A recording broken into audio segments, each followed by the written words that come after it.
Gálatas capítulo 1, de 6 a 10, os irmãos acharam? Amém? Diz assim: admiro-me de que vocês estejam abandonando tão rapidamente aqueles que o chamou pela graça de Cristo para seguirem outro evangelho que na realidade não é evangelho. O que ocorre é que algumas pessoas o estão perturbando, querendo perverter o evangelho de Cristo. Mas ainda que nós, um anjo dos céus, pregue um evangelho diferente daquele que lhes temos pregados, seja amaldiçoado. Como já dissemos, agora repito, se alguém lhe anuncia um evangelho diferente daquele que já receberam, que seja amaldiçoado. Acaso busco eu agora a aprovação dos homens ou a de Deus? Ou estou tentando agradar a homens? Se eu ainda estivesse procurando agradar homens, não seria servo de Cristo. Gálatas capítulo 2, versículo 4 e 5.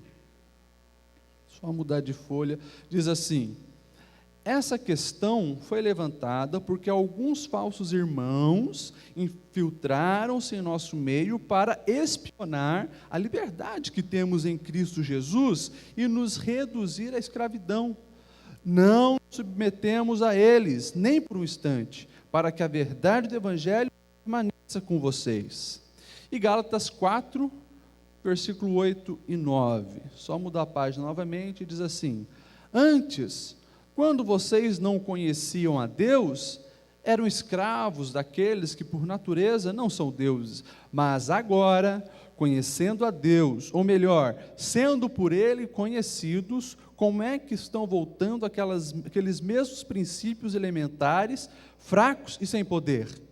Querem ser escravizados por eles outra vez? Amém. E assim nós encerramos a leitura com essa pergunta de Paulo. Feche seus olhos e vamos orar.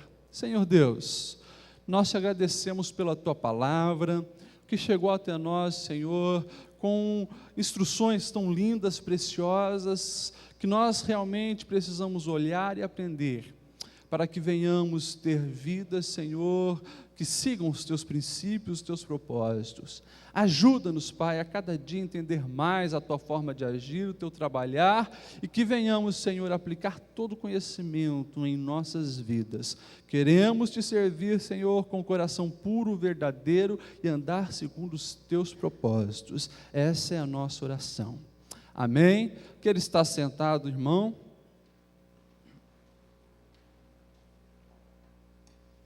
Aqui está, então, a carta de Paulo aos Gálatas, e nós lemos alguns fragmentos, porque eu entendo, principalmente num culto de ensinamento como hoje, é muito pertinente a carta de Paulo aos Gálatas para a nossa realidade de hoje.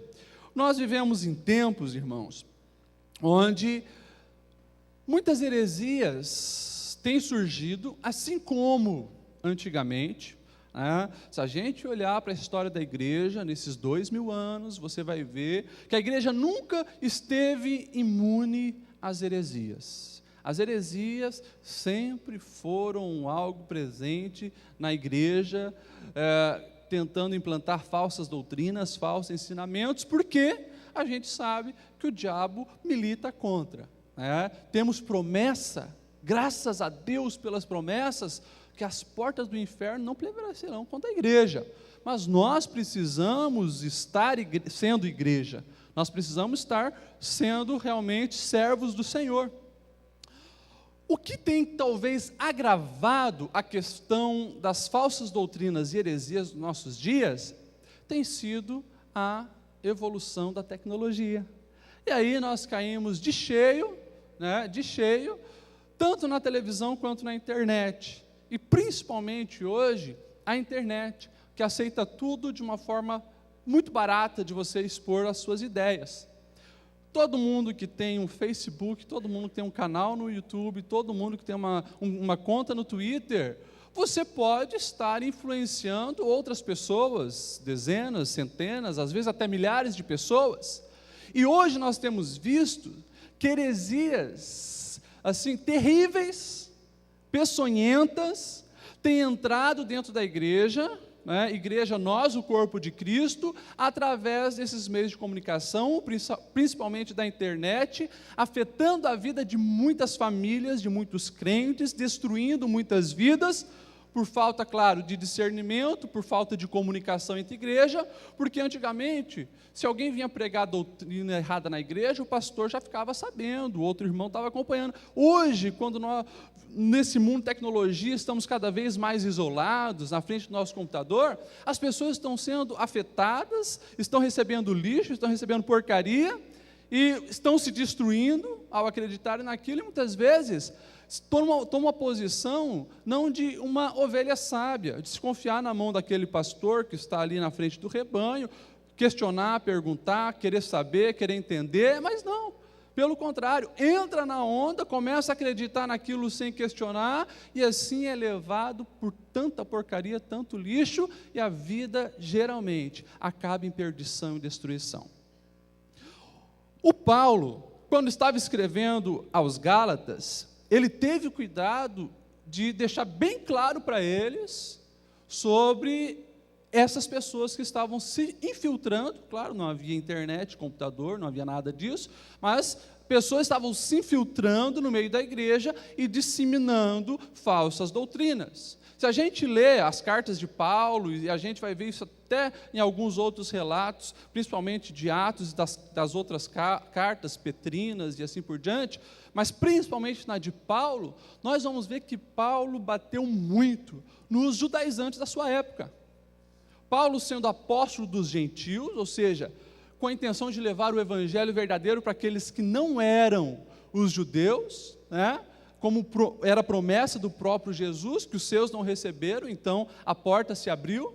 Nós vemos Paulo batendo contra os judaizantes que queriam implantar a lei, que queriam implantar os costumes judeus no povo que não era judeu, nos gentios, nos gregos, romanos e assim por diante. E Paulo deixa bem claro, isso não é critério de salvação. Os judeus queriam que eles passassem pela circuncisão, fizessem os rituais, seguissem a tradição. Não era mais o evangelho da graça, pregado e ensinado pelo nosso Jesus, mas não, era um evangelho de troca, de recompensa, onde você precisa estar fazendo alguma coisa para alcançar a salvação. E Paulo, então, nessa carta aos Gálatas, ele chega, então, realmente batendo nos judaizantes e mostrando para a igreja da Galácia, né, e para as outras igrejas, a necessidade de permanecerem firmados no evangelho, que ele, naquela segunda viagem, provavelmente, havia pregado. E ele diz, olha, se eu voltar aí, se os discípulos, ou se um anjo do céu, descer aí, gente, e pregar um evangelho diferente daquele que temos falado para vocês, seja considerado maldito. Então fiquem ligados, abra o olho, não entre nessas lorotas que está acontecendo aí. E era um assunto tão presente dentro da igreja, que o próprio Paulo, ele diz que teve uma hora que ele teve que dar uma corrigida no Pedro, que o Pedro estava ali, às vezes, cedendo, né? Diz que teve um momento que Pedro, quando chegou aos judeus, ele agiu de forma diferente para com os gentios, e Paulo, então, na frente de todos, repreende o Pedro. Nós vemos acontecerem, em Atos capítulo 15, o primeiro concílio de Jerusalém, justamente para ser tratado desse assunto de tão complicado que era. E o tempo veio passando, irmãos, não tem como a gente relatar toda a história da igreja, a gente pode pegar algumas partes. Nós chegamos em 2012 e a coisa realmente está feia. Eu separei aqui 3 coisas que nós precisamos ter bastante cuidado, para que a gente não venha deslizar e sair dessa rocha, que é Cristo Jesus, que é a rocha firme, a rocha sólida, onde nós podemos realmente embasar nossos pés. E a primeira coisa, como diz o próprio Paulo, é cair no erro de abandonar a Cristo por pseudos evangelhos. Abandonar a Cristo por falsos ensinamentos sobre o evangelho, que o Paulo mesmo diz, olha gente, são falsos evangelhos, ou melhor, nem evangelhos são, porque isso aí não é boa notícia, isso aí são notícias péssimas, notícias terríveis, de destruição e morte para vocês. Então, hoje nós vemos aí, principalmente partir de 2000, aqui no Brasil a partir de 2009, talvez. Nos Estados Unidos já faz mais tempo. Uma grande heresia, que são os seguidores de Yahushua. Os seguidores de Yahushua. Essas pessoas, gente, eles brigam por causa dos nomes bíblicos e, principalmente, por causa, eles dizem, da distorção do nome de Jesus. Que Jesus, no hebraico, então, seria Yahushua. Eles brigam também, claro, tratando de nome, questão do nome de Deus, a sigla YHWH, que eles dizem Yodhe Vavehe, que é o conhecemos como Jeová. Eles brigam pelos nomes da cidade, Yerushalim, que é Jerusalém. Os judeus são o Yahudim e assim por diante. Eles vão brigando por causa dos nomes, mas o foco deles é através do nome de Jesus. Eles dizem o seguinte, que mudaram o nome de Jesus, e é claro, o nome Jesus, Josué, no hebraico é Yoshua, Josué. Mas eles brigam justamente pelas letras, que se você não pronunciar o nome de Jesus dessa forma, você não tem salvação. E daí eles querem afirmar, chega um absurdo de afirmar, sem prova científica, sem mostrarem para ninguém, e muitos cristãos estão entrando na onda, eles querem afirmar que os evangelhos iniciais, os evangelhos autênticos do primeiro século, ou seja, aquele que o Mateus escreveu, aquele que o Marcos escreveu, que o Lucas escreveu e que o João escreveu, esses evangelhos foram escritos em hebraicos. E daí eles dizem que aconteceu uma perda desses primeiros manuscritos, ou por roubo, ou por furto, assim como, eles dizem, assim como queriam esconder o fato da ressurreição de Jesus, eles querem esconder o fato da realidade do nome de Jesus. E eles entram, então, nessa questão, só que aí nós precisamos, antes de acreditar nessas mentiras, porque os caras, eles jogam os vídeos no YouTube, e o pessoal vai assistindo, e eles têm uma lábia fantástica de quem são mestre em hebraico, mas não sabe praticamente nada. Eu não sei praticamente nada também de hebraico, mas já sentei com pessoas que saem para fazer uma análise daquilo ali, e é ridículo os argumentos que eles usam. Mas eles estão lá defendendo. Só que eles não têm nenhum manuscrito, ou não tem nenhum fragmento de manuscrito que algum evangelho foi escrito em hebraico. Nós, pelo contrário, temos mais de 5.000 manuscritos que mostram que os 4 evangelhos foram escritos em grego. E no grego, nós não vemos nenhuma expressão falando desse Yahushua. Não vemos usando o nome Jesus na terminologia hebraica. Pelo contrário, nós vemos os evangelistas e, principalmente, as cartas, a expressão Jesus, no grego. E daí, então, nós precisamos nos perguntar, peraí, eu acho, então, que alguns apóstolos se enganaram. Como é que o Paulo ia escrever hebraico para as igrejas gentias? Se a língua daquela época, por causa do helenismo, das conquistas do grande Alexandre, todas falavam grego, era a língua universal, e Paulo escreveu todas as cartas dele em grego, e usando o termo Iesus para Jesus, e usando o termo Theos, Deus, para Deus. Não tem fundamento nenhum essas doutrinas que esses camaradas pregam. Mas tem muita gente, inclusive dentro da Assembleia de Deus, muitos dos nossos irmãos, que começam a acreditar nessas besteiras.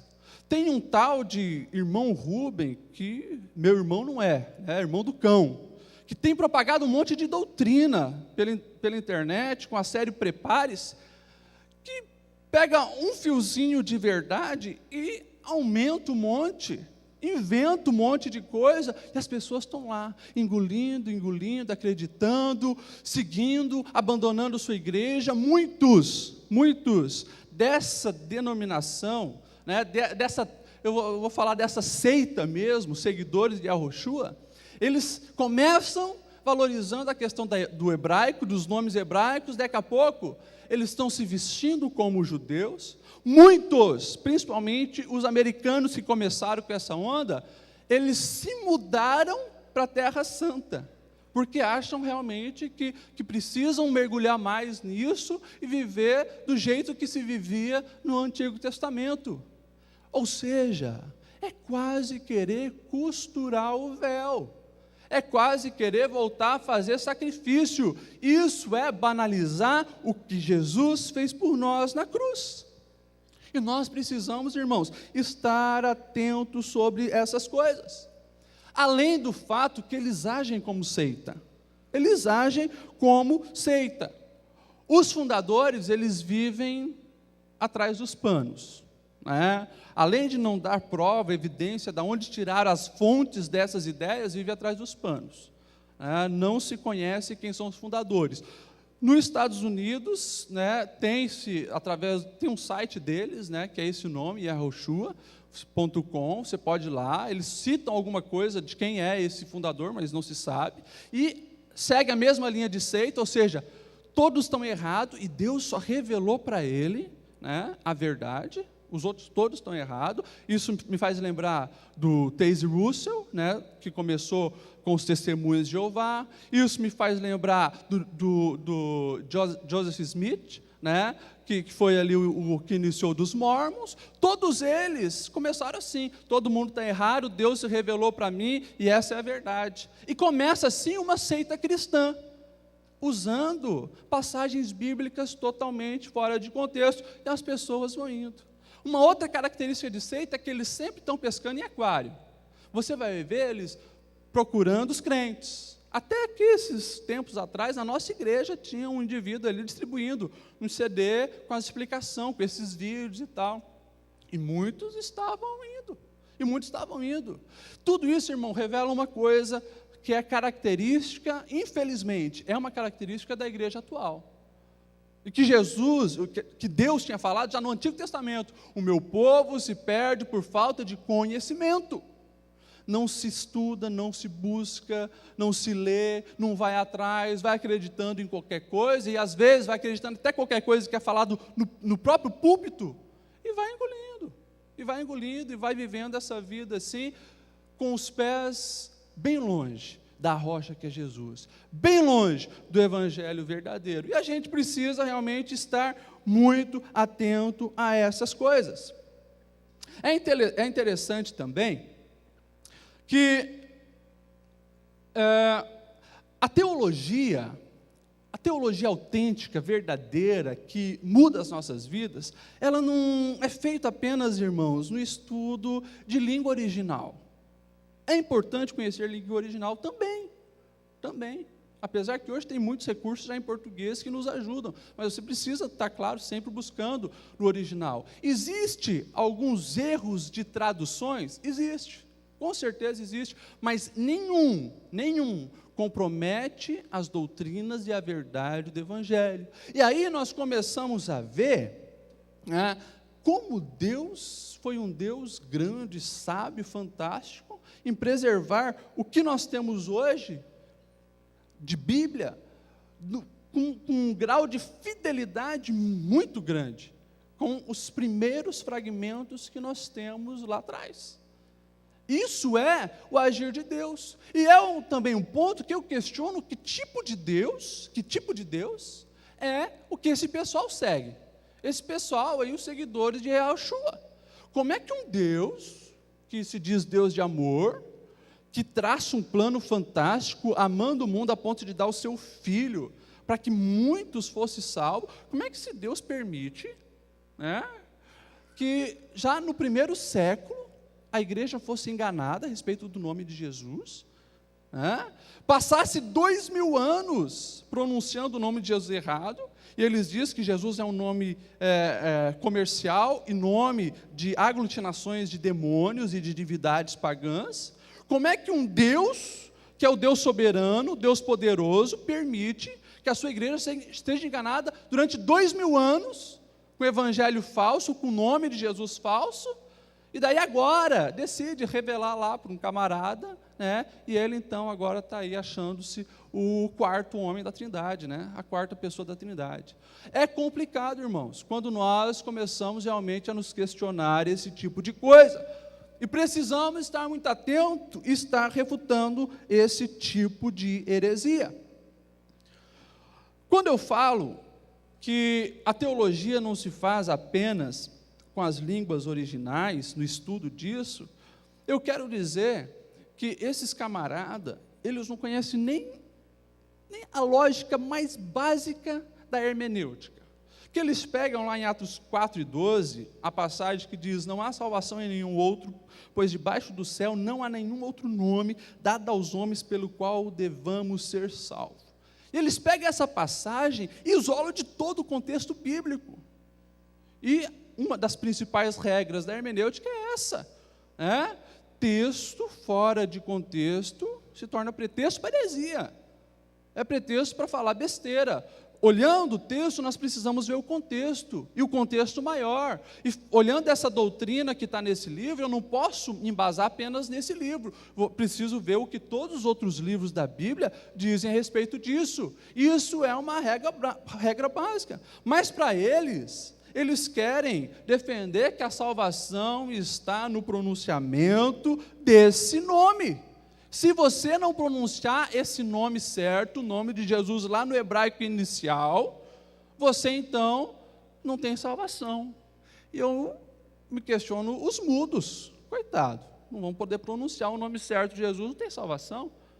Se você tem algum problema aí na língua, na fala, irmão, você tem que procurar logo um fonoaudiólogo para solucionar esse problema, para você poder falar o nome de Jesus no hebraico certo, para você poder ir no céu.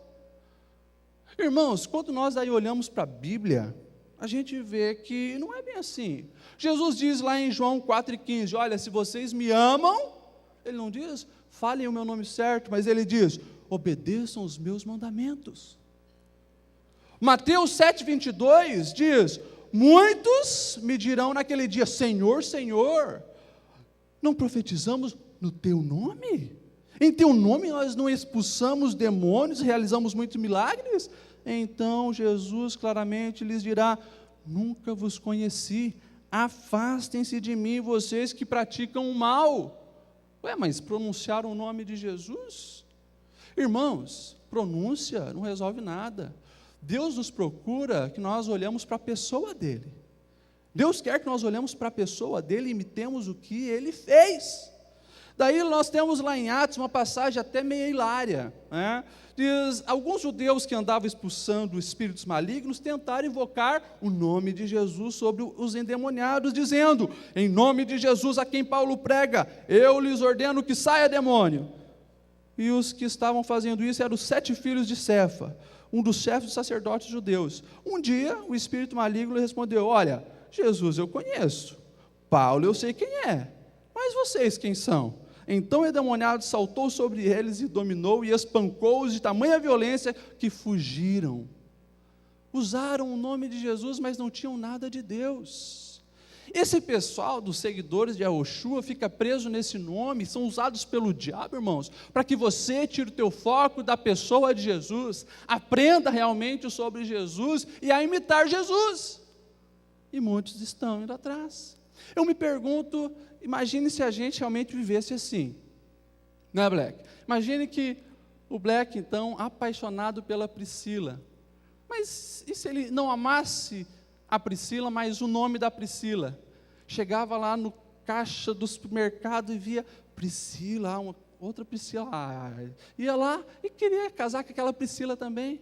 Daí vai no banco e vê uma outra Priscila, apaixonou-se pelo nome, ama. Não, ele não ama o nome dela, pode gostar do som do nome dela também, ele ama a pessoa com quem ele casou.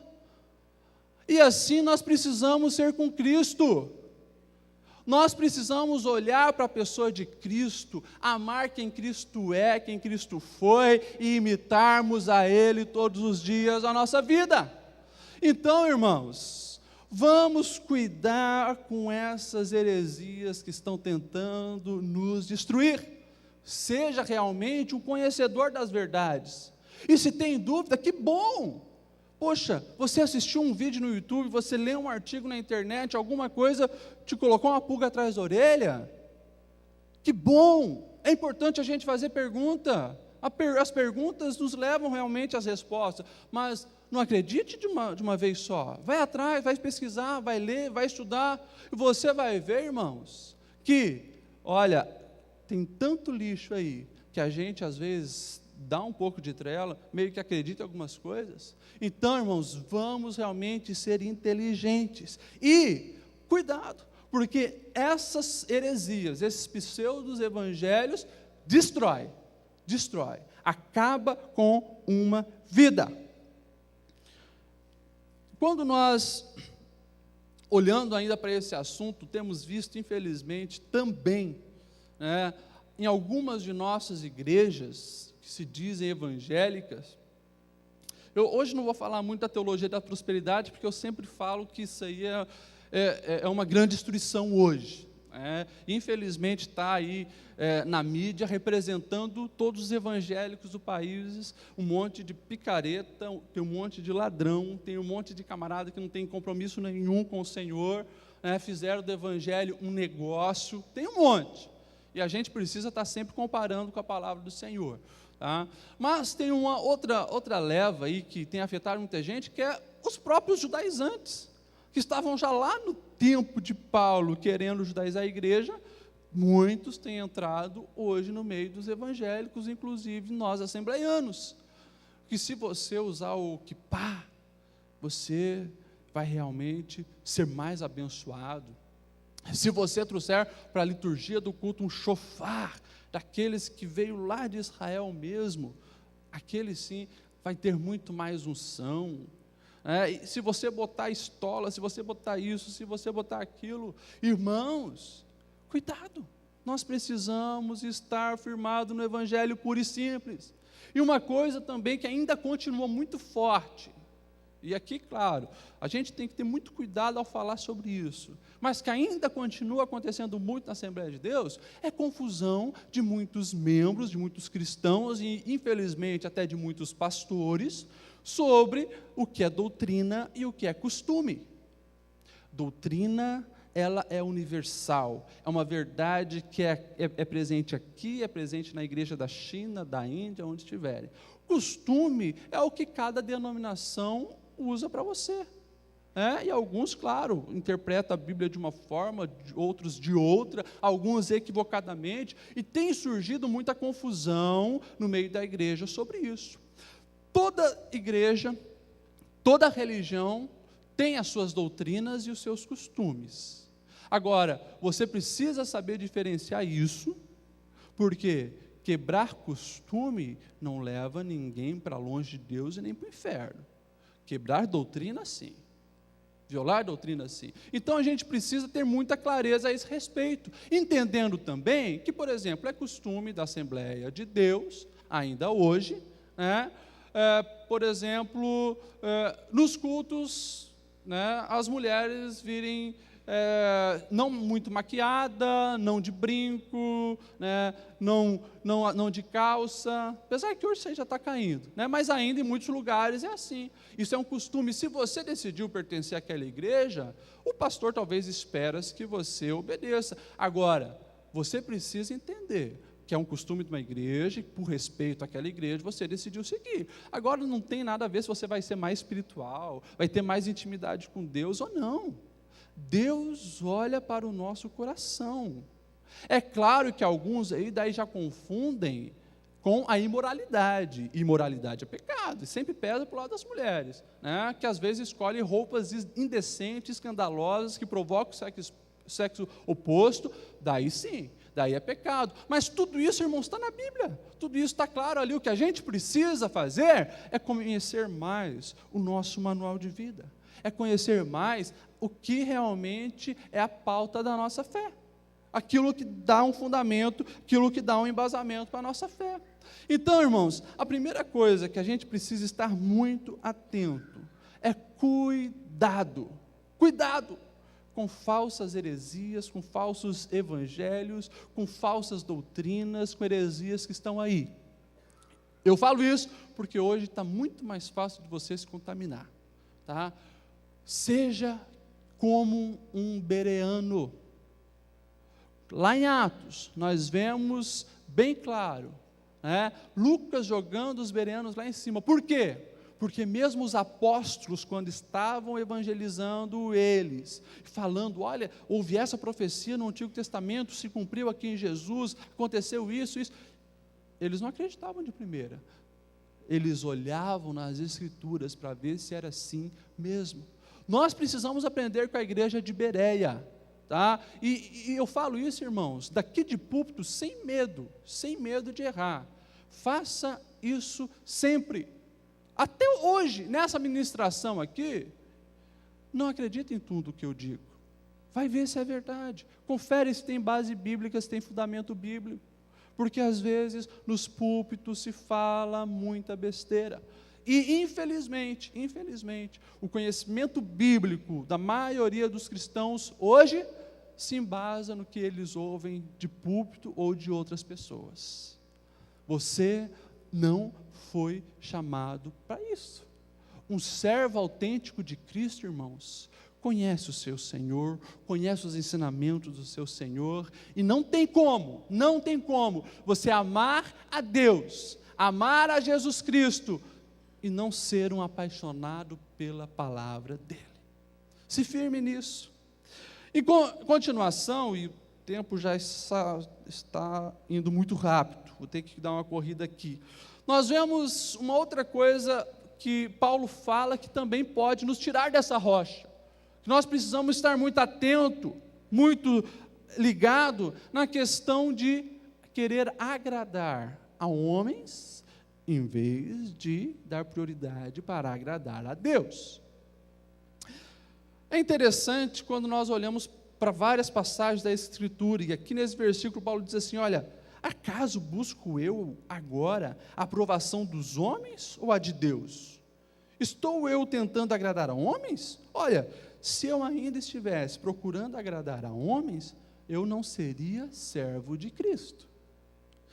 João, lá no Evangelho de João, capítulo 12, 42, ele diz assim, ainda assim, muitos líderes dos judeus creram nele, em Jesus, mas por causa dos fariseus não confessavam a sua fé com medo de ser expulsos das sinagogas, pois preferiam a aprovação dos homens do que a aprovação de Deus. Irmãos, nós fomos chamados, e se você aceitou a Cristo, você precisa entender que você aceitou se tornar radical. Radical. Não tem meio termo dentro do cristianismo, e Paulo deixa isso bem claro, olha, a partir do momento que a minha prioridade é agradar a homens, eu deixei de ser servo de Cristo. Irmãos, isso é muito forte, porque quando nós olhamos para o nosso estilo de vida, e às vezes eu falo isso para mim, olho para o meu estilo de vida, eu sempre estou me perguntando, para que eu estou fazendo isso? Para que eu preciso disso? É para agradar a Deus ou para agradar a homens? Irmãos, agradar a homens é o que nós temos visto como estilo de vida da nossa sociedade hoje. Todos vivem para agradar a homens. Todos vivem, né, para agradar a homens e, claro, para também se colocar no trono, né? Porque sabe que se fizer isso vai agradar fulano, que vão falar bem dele, que vão jogar ele para cima, né? Se ele tiver esse carro, vai ouvir isso, se tiver aquela casa, vai ouvir aquilo, se ele tiver tantos disso, tantas roupas, tantas marcas, tanto disso, vive para agradar a homens. E a Bíblia sempre foi bem clara: aquele que deu prioridade para agradar a homens sempre se deu mal. Eu me lembro do próprio Arão, chamado para ser sacerdote do Senhor. Moisés sobe a montanha para conversar com Deus, e o povo, triste, saudade do Egito, tinham visto tantas coisas lindas. Deus já havia abrido o mar, Deus já havia os livrado de tantas outras coisas terríveis, da mão de Faraó, mas mesmo assim, eles chegam então para Arão: ô Arão, a gente não está contente, porque a gente não consegue ver esse Deus, tocar nesse Deus, e Moisés subiu já faz tantos dias, talvez nem mais esteja vivo, agrada a gente, vai lá e faz uma estátua para que seja o nosso Deus e a gente possa adorar. E aquele escolhido por Deus para ser um dos líderes daquele grande povo, quis agradar as pessoas, e se deu mal. E a gente conhece a história de como Deus repreendeu Arão por ter feito aquela atitude. Irmãos, quando nós escolhemos agradar a Deus, você pode ter certeza que você vai desagradar a muitos. Escolheu agradar a Deus, a fazer a vontade de Deus, você escolheu a desagradar a muitos. O próprio Jesus foi bem claro: olha, vocês me chamam de mestre, eu sou o mestre de vocês, vocês estão vendo o que eles estão fazendo comigo? Eles vão me matar, eles vão me crucificar, eles vão fazer isso, isso, isso. Se eu sou o mestre e fizeram isso comigo, imagine com vocês. Quando você, irmão, se posiciona hoje de uma maneira que agrade a Cristo lá no seu trabalho, não se corrompendo, não falando besteira, não difamando os outros, não difamando o seu chefe, não tentando subornar, não tentando fazer tantas outras coisas, pode ter certeza, vai arrumar briga com muitas pessoas. Mas o que é melhor, irmão? Agradar a Deus ou agradar as pessoas?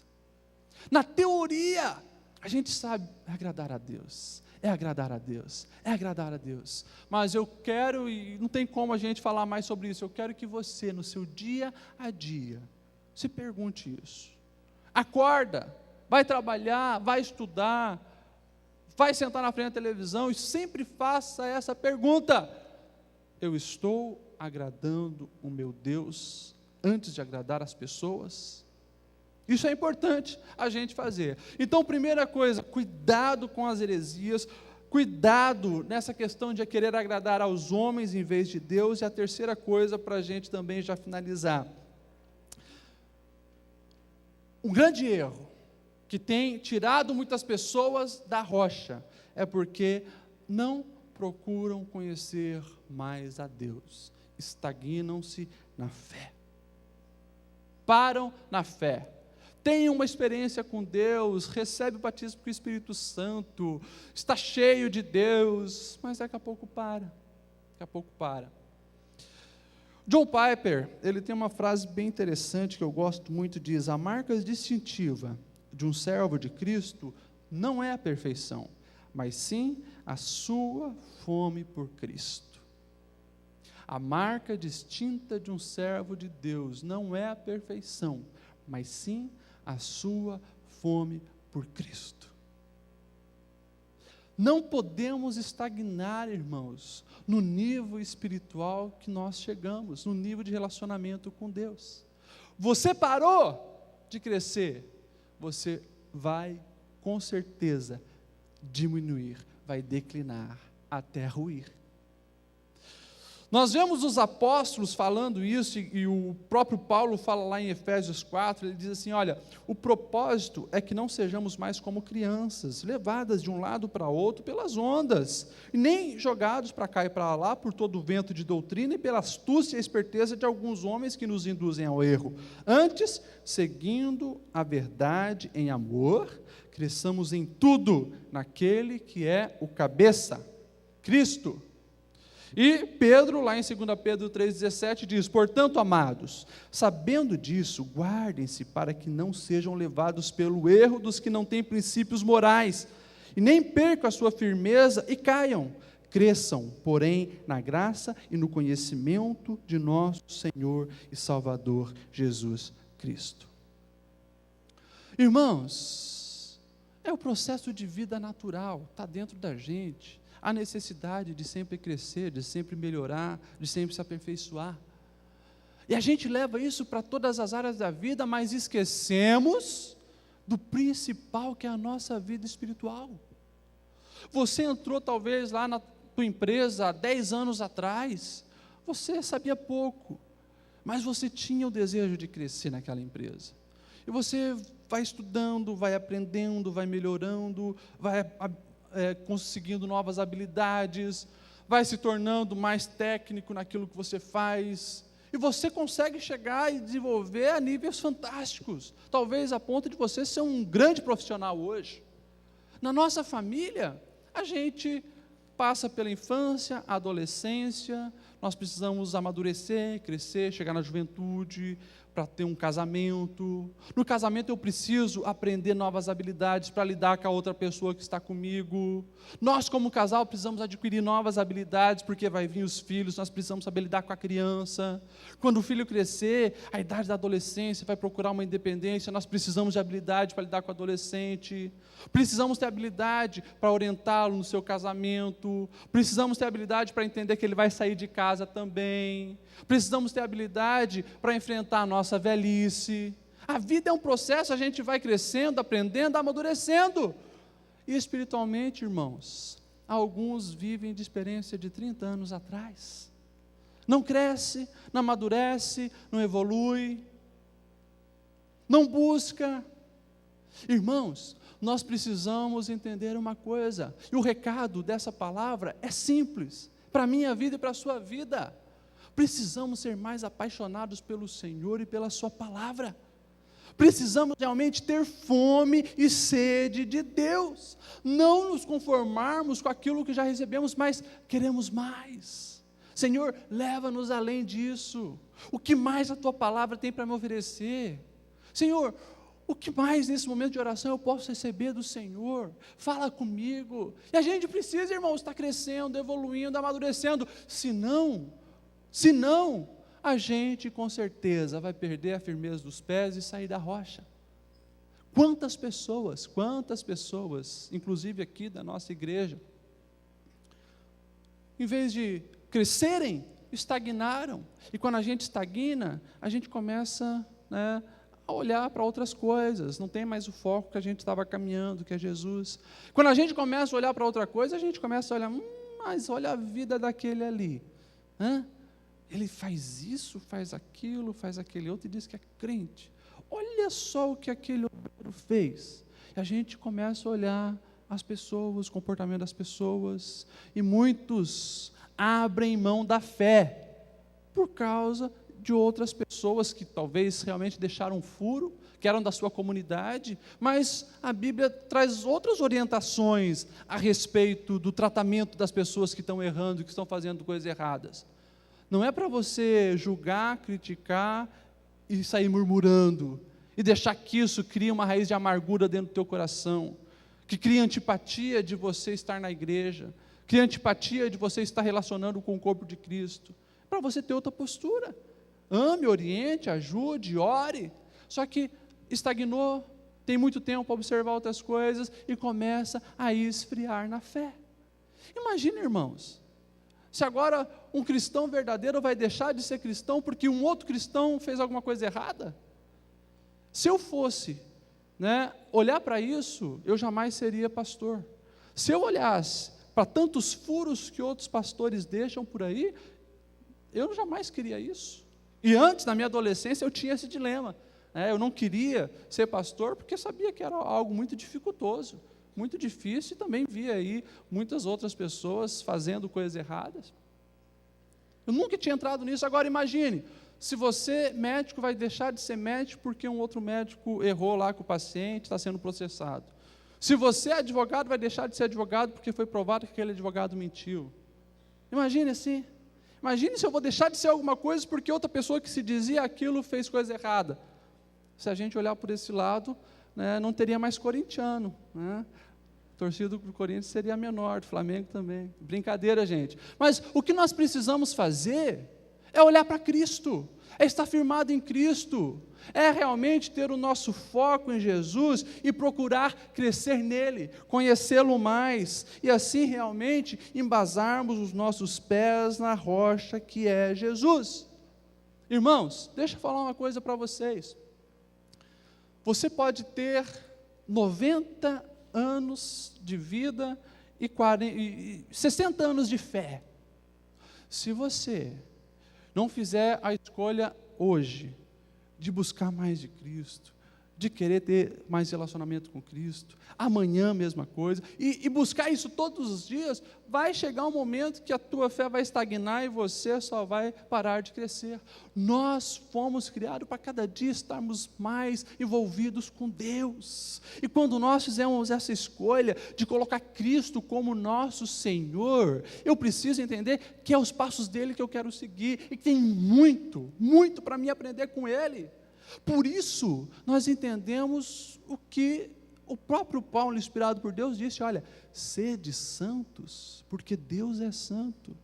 Nós, enquanto estivermos aqui, jamais seremos santos como Deus é santo, mas nós precisamos estar buscando, nós precisamos estar crescendo, nós precisamos estar focados nisso, e assim realmente buscarmos cada dia mais a Deus.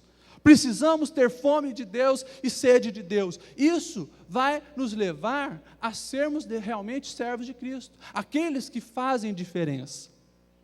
Aí, mais uma vez, nós entendemos a igreja de hoje. Não faz diferença porque estagna na fé. Não busca conhecer mais a Deus. Quando nós buscamos a Deus diariamente, conhecê-lo mais, irmãos, nós passamos a ter experiência com Ele. Experiência com Ele gera muito mais fé e gera poder para a gente mudar a nossa sociedade. Irmãos, finalizando já, para a gente finalizar, eu quero concluir lembrando o que Jesus nos falou, lembrando o que Ele nos falou ao final do Sermão do Monte. Começa lá em Mateus 5 e acaba lá no Mateus 7. Ele fala ali um resumão dos evangelhos. Ele lá no final do capítulo 7 de Mateus, ele diz: olha, o que nós estamos vendo aqui se compara, sabe o quê? A dois homens. Um construiu a sua casa sobre a rocha e um construiu a sua casa sobre a areia. Veio tempestade, veio vento, veio chuva, veio muitas coisas. Aquele que construiu a sua casa sobre a areia, ruiu, a casa caiu. Aquele que construiu a casa sobre a rocha, permaneceu. Mas o importante não é apenas a ilustração, o importante é a aplicação que Jesus faz. Daí ele diz: olha, quando vocês ouvem as minhas palavras e as pratica, ouve e pratica, vocês são como esse homem que construiu a casa de vocês sobre a rocha. Muito mais dificultoso furar a rocha, muito mais dificultoso alicerçar uma casa ali, exige renúncia, exige dedicação, exige leitura da palavra, exige tempo para oração, muito mais difícil. E daí ele diz: olha, aquele outro que construiu a sua casa sobre a areia, ele também ouviu os meus ensinamentos, também ouviu, os dois ouviram o ensinamento, a diferença é que aquele ali, ele não a praticou. Irmãos, esse é o recado de Deus para nós nesta noite. Esse culto de ensinamento diz o seguinte para mim e para você: nós precisamos conhecer mais o nosso Deus, e muito além de conhecê-lo e conhecer a sua palavra, nós precisamos colocar em prática tudo o que Ele nos ensinou. Amém? Vamos nos colocar em pé. Se coloque em pé.